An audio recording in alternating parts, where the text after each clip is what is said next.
মাননীয় স্পিকার, আপনাকে অসংখ্য ধন্যবাদ, মোবারকবাদ। আমার এই সিদ্ধান্ত প্রস্তাবের উত্থাপনের সময় আমাদের সংসদ নেতা মাননীয় প্রধানমন্ত্রী উনি সংসদে উপস্থিত আছেন, এটাও আমার জন্য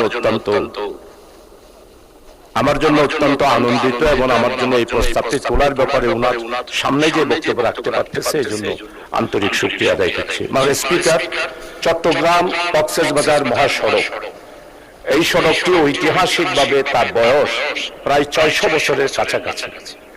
মুঘল সম্রাটের আমলে বাদশাহ শাহজাহানের পুত্র সুজা যখন সেই দিল্লি থেকে বার্মার দিকে রওনা হচ্ছিলেন, তখনই চট্টগ্রাম থেকে এই মহাসড়কটি শাহ সুজা সড়ক নাম দিয়ে গুন্দুম পর্যন্ত তথা আরকান পর্যন্ত এই সড়কটি শাহ সুজা সড়ক হিসাবে ছিল।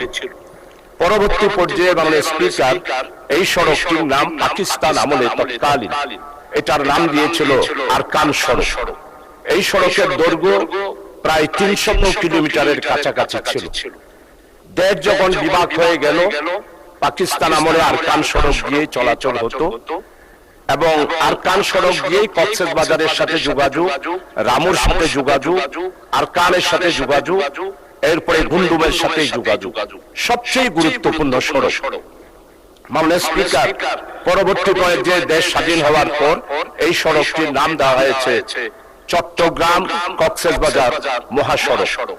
এই চট্টগ্রাম এবং কক্সবাজার এই মহাসড়কের এখন বর্তমানে দৈর্ঘ্য প্রায় ১৫০ কিলোমিটারের কাছাকাছি। মাননীয় স্পিকার, গত সড়ক ও জনপথ বিভাগ গত বছরের ১৩ মার্চ জরিপ করে দেখেছে এই মহাসড়কে দিনে গড়ে প্রায় ২৭ থেকে ২৮ হাজার যানবাহন চলাচল করে।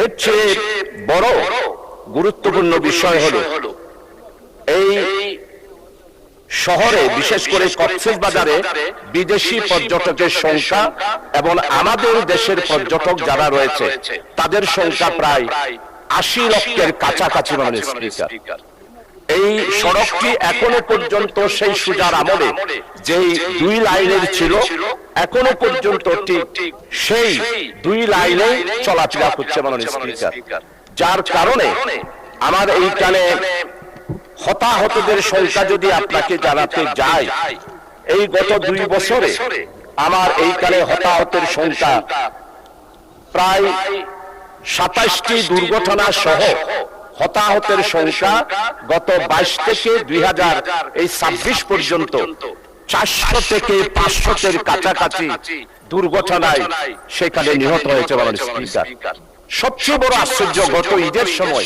ইন্টেরিয়াম গভর্নমেন্টের সময় জাইলা নামক স্থানে ঈদের আগে পর ৩-৪টা দুর্ঘটনার কারণে প্রায় ৩২ জন সেখানে নিহত হয়েছিল। মাননীয় স্পিকার, আমি গিয়েছিলাম, তৎকালীন আমাদের উপদেষ্টা ত্রাণ ও দুর্যোগ ফারুক আজম সাহেব, জেলা প্রশাসক চট্টগ্রাম, নোয়াখালী, ফেনী, এরাও সবাই সেখানে গিয়েছিলেন।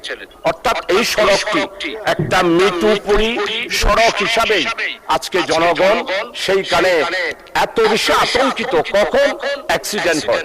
এই গত পরশুদিন আমি গল্প দাঁড়িয়েছিলাম, আপনি আমাকে বলেছিলেন ৭১ বিধিতে, আমি পয়েন্ট ওভারে দাঁড়িয়েছি, আপনি আমাকে ৭১ বিধিতে নোটিশ দেওয়ার জন্য মাননীয় স্পিকার আপনি আমাকে বলেছেন। আলহামদুলিল্লাহ, আজকে আমি সিদ্ধান্ত প্রস্তাবে এই কথাটা বলার আজকে সুযোগ পেলাম। মাননীয় স্পিকার, সেই সড়ক দুর্ঘটনায় গত পরশুদিন সেইখানে একটা মোটরসাইকেল অ্যাক্সিডেন্ট হলো। আমি যেই দিন এখানে পার্লামেন্টে আসবো ঠিক তার আগের দিন সড়কটা অবরোধ হলো। এনএসআই আমাকে টেলিফোন করলো, ডিজিএফআই টেলিফোন করলো যে আপনি মেহেরবানি করে একটু এই সেই সড়ক অবরোধটা উদ্ধার হওয়ার জন্য পাবলিকের কাছে যান, যারা অবরোধ করেছে তাদের কাছে। আমি গেলাম, জেলা প্রশাসকের অনুরোধে এবং এসআই ডাইরেক্টর যিনি আছে ওনার অনুরোধে প্রায় ৬ ঘন্টা অবরোধ ছিল। মাননীয় স্পিকার, যে মোটরসাইকেলটা অ্যাক্সিডেন্ট হয়েছে সে এখন চট্টগ্রাম মেডিকেল হাসপাতালে আইসিইউতে চিকিৎসাধীন রয়েছে। মাননীয় স্পিকার, আজকের এই ২ লাইনটা ৪০০ বছরে এই সড়কটা